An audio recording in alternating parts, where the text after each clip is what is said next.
You know, taking action on true insight, or we can say strong intuition, means that we operate more whole-mindedly to our beliefs, feelings, and our thoughts. These become the senses for making decisions without fears, but of trust. Hello, everyone. My name is James Nussbaumer, and I'm the author of these two books. The first one, the pilot of my ever-developing series, is called The Master of Everything, a story of mankind in the world of illusion we call life. And its sequel, the first two books here of the ever-developing series, this one's called Mastering Your Own Spiritual Freedom, Lessons from A Course in Miracles, and both books are published by Ozark Mountain Publishing Company, and they're on sale everywhere books are sold all over the globe. And I'm so happy about that. My friends on Facebook from a small town in Ireland called Dalkey, D-A-L-K-E-Y, and I hope I pronounced that right. I believe it's near Dublin. Karen and Peter, I don't want to mention their last name, but of Dalkey, Ireland, had messaged me and asked, they said, don't you think that intuition is a spiritual thing within us? And that's what this is about. And yes, I do agree. And so I told them I'd make this special video for them on this and upload it to YouTube. You know, Carl Jung had taught that developing intuition is tapping deep into your inner subconscious thought system. You know, this could mean that deep content, inner knowing of something you should act on when facing challenges. You know, maybe if we trust in that deep inner knowing when we're faced and we're up against the wall on something. When you begin placing your trust in the Holy Spirit, which is your divine inner guidance system, what you will start learning from Him will not be inconsistent at all. A Course in Miracles teaches us that this is your sane reasoning. You are no longer afraid of the ego-based mind's insanity, the ego-based mind's influence on you. There will be, of course, a few times when you will be deceived, but your sane reasoning will keep fear away.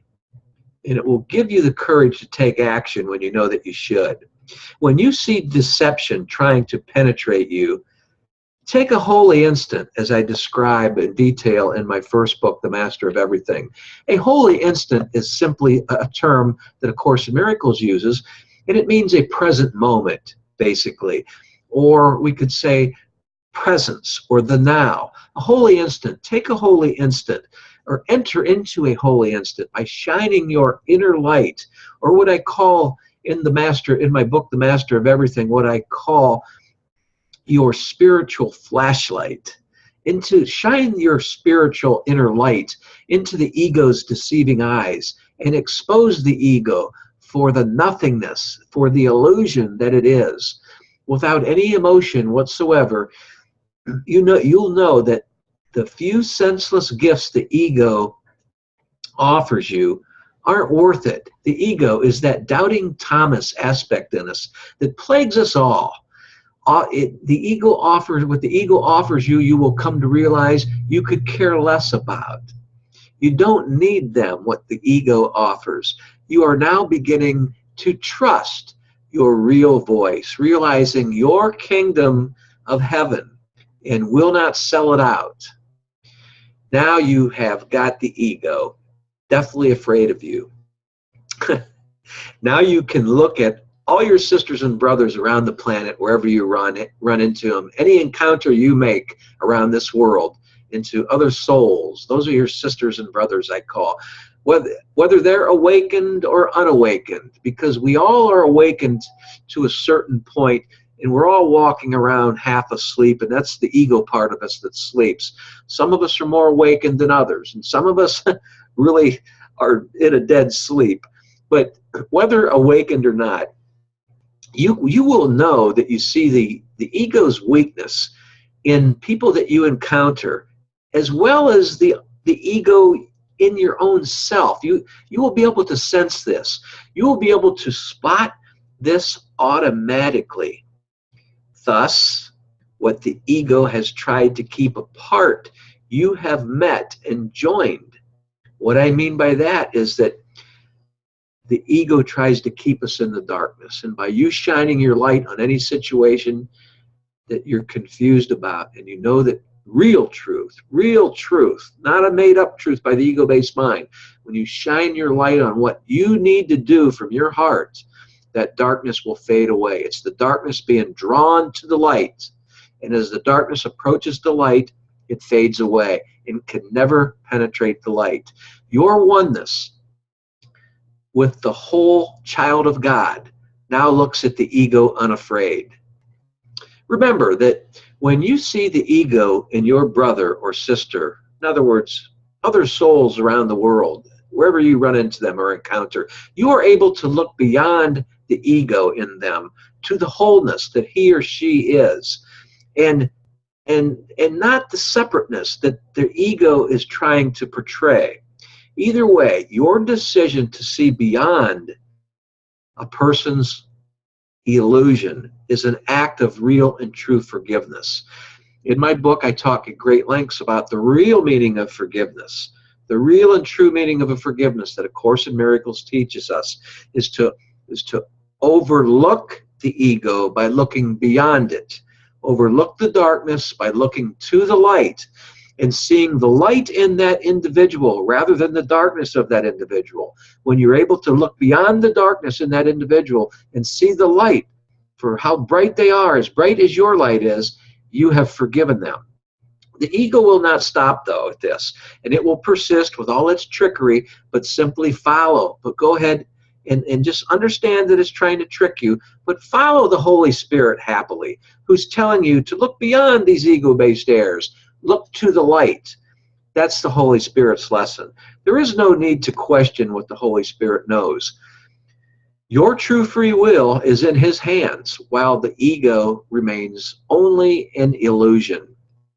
Therefore, you know, at least for me in the real world, I have awakened somewhat. And, you know, the dream of sin and guilt for me is for the most part over with. Of course, while we're humans in this world, we all have a little bit of darkness left in us. The real world is where I accept God's promise as his gift, his will for me, which is my true free will. It shows me not to worry over time as the ego would have me worry. The Holy Spirit has no need of time once he has served his purpose, which is your own true free will.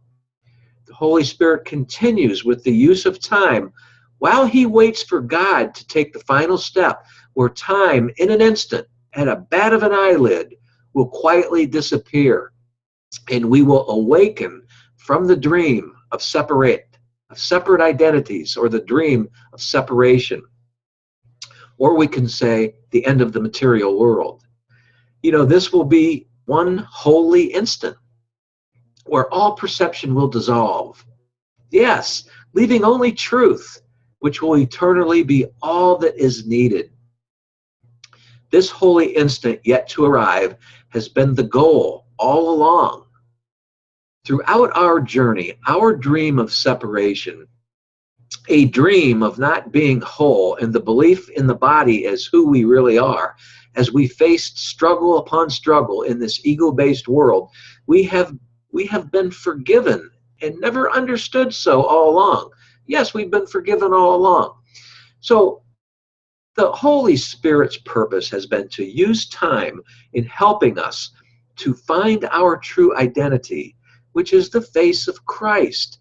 And this Christ vision is our true sight, or should we say our insight, or could we say our own intuitive thinking? I hope that answers your question. For you folks over there in Ireland that were so nice to message me about, is intuition, can we consider intuition spiritual? I believe so, and I hope this video has helped solve that question in your mind. And if it hasn't, you can find out more in both of these books. And by the way, there's a link in my description box to my safe website that would take you directly to my homepage where both my books are on display. and there are links there that can show you how to order it if you're not wanting to run out to a bookstore. Be sure, hey, while you're watching this and watching me now, please be sure to click the subscribe button on this YouTube channel to help me build my subscribership. Thank you so much for listening to me. And hey, for you Facebook members and Twitter members, I encourage your messages. Throw at me whatever questions you have. I love it. I really do. God bless, and I wish the best life for you. Thanks again.